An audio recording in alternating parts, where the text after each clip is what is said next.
Selling your home for the very first time is a very daunting task, and it's very scary for a lot of people. It's not scary because you're entering the next phase of your life. It's scary because you have no idea where to begin. So today we're going to go over a little checklist for yourself on what you need to be aware of and how you can prepare yourself. So when you are selling your house for the first time, it's not as scary of a task as it may seem right now. Now, when it comes to selling your house, the first thing that I'm going to suggest you do is you ask yourself the real big question, and that is, why are you thinking of selling your current house and potentially looking for another property? The reason why this why is important is because there are going to be a lot of costs that come alongside selling your house. So you want to make sure that this is in fact a decision that you want to make and need to make, and not just a spur of the moment decision where you think, maybe I'll sell my house. We'll see how it goes.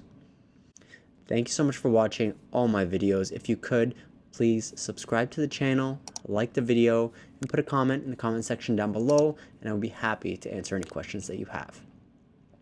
Now, you've discovered your why. You know exactly why you need to move, and you might even know where you need to go.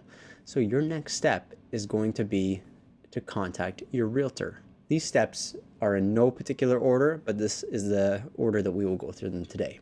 So your realtor is maybe going to be an easy thing for you to find, or potentially a very difficult thing that you're going to have to dig around, see who might be a good fit for you, and maybe it's been a long time since you've actually talked to the previous realtor that you worked with, and maybe the connection is no longer there.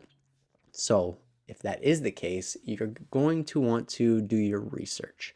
When you're selling your house, a lot comes into play. You're going to have to figure out what the costs are, of course. You're going to have to figure out, do we need to do any repairs? Do we need to make any improvements to the house before it goes on the market? Does the property actually need to be staged? Maybe the furniture that you have and the layout that you have it set up is just not the ideal layout, and this is going to sound maybe irritating to you or like a large task, but ultimately getting the most for your house is the most important thing. It's not making it a stress-free process, which a lot of people might think it is. If you can get the most and have a stress-free process, that's fantastic. That's always our goal as the agent. However, a little bit of stress for that long-term gain of potentially selling your house for a fantastic value is a lot more important in my personal opinion. So dig around, talk to your family, talk to your friends, maybe go online, see who that top realtor locally is, and get a little bit of feedback from people who have used specific realtors in the past. See who might be a good fit for you. If you've got kids, maybe you want a realtor who has kids and understands the challenges that you're going to go through selling your house with kids. If you're a single individual, maybe you want somebody who you can relate to a little bit more. If you're a female and you'd be more comfortable dealing with a female agent opposed to a male agent. There's so many different avenues for you to choose your agent, and don't let yourself get discouraged knowing that there are so many out there. Take your time and do your due diligence and make sure that you select an agent who's going to work for you. At the end of the day, don't worry too much about your commission costs. Worry about what the agent's going to provide you, because if you're going to make more money on your property at the end of the day, that's the most important thing. It's not how much the agent actually charges you commission, because they're going to be using this commission money to pay for a lot of the things that are going to be part of their services. Secondly, you're going to want to look at your mortgage situation. And a lot of people skip this step.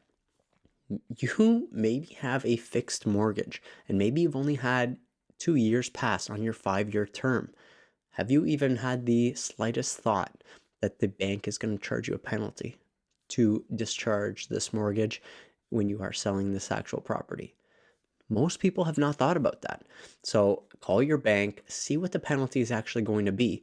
Sometimes these contract breaches can be very costly, $10, $12, $14,000 in some cases. So make sure that you have an idea of what that penalty is going to be, because this might make a big difference for you on whether you actually want to move or not. Maybe that $10,000, $15,000 was going to be used for renovation on your new property.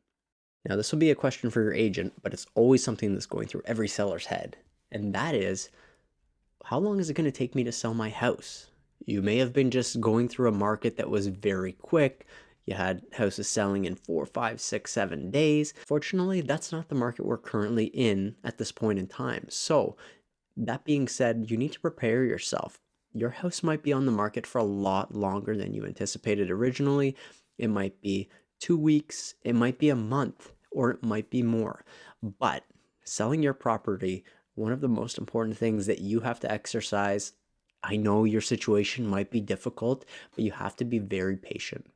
If you feel and your agent feels that they have priced your house properly, you have to be patient in order to find the right buyer for that property. If you're not patient, what's going to happen is you're going to want to lower the price. You're going to want to get it sold quicker by doing this. You might be taking it out on your agent. Hopefully, through their marketing and through what they offer you, they're able to generate some more business quicker than an agent who isn't doing anything except for maybe putting it on the MLS. And finally, the last thing that we are going to discuss here is it even a good time to sell? This is a question that we get all the time with sellers, and it's a good time to sell when you need to sell is the ultimate answer to that question. You're never going to be able to pick the perfect time to sell, to buy, to do anything in life. You have to choose what makes sense for you. You have to commit to it.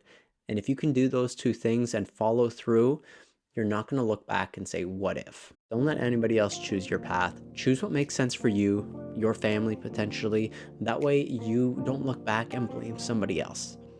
If you make a decision, you stick with it. Don't look in the past, and you will be very, very happy. I hope this video was helpful for you.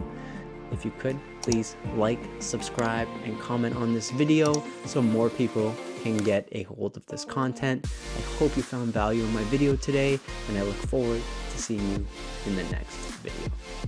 Have a great day.